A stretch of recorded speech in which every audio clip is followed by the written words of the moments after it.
اس کے بعد پنجاب حکومت کی جانب سے جوائنٹ انویسٹیگیشن ٹیم تشکیل کی گئی تھی 16 نومبر کو،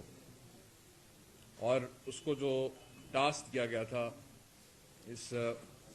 واقعے کی تحقیقات کے حوالے سے، اس کو دو پہلوؤں کی طرف میں کیا جا رہا ہے تحقیقات، ایک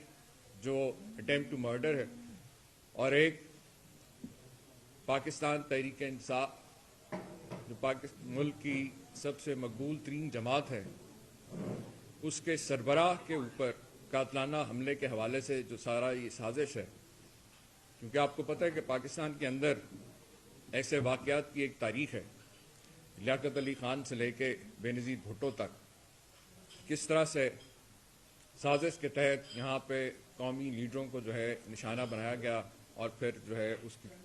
جو معاملات جو باقی چلے وہ آپ سب کے سامنے رہے۔ اس حوالے سے جہاں تک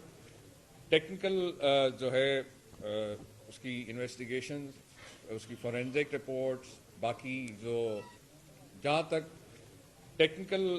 جو ہے اس کی انویسٹیگیشن، اس کی فورینزک رپورٹس، باقی جو پولیس جو کرائم سین سے جو شواہد ملے اس حوالے سے رپورٹ اپنی جگہ جا رہی ہیں، لیکن کانسپریسی کے حوالے سے جیسے کہ آپ سب جانتے ہیں کہ پچھلے 7-8 ماہ سے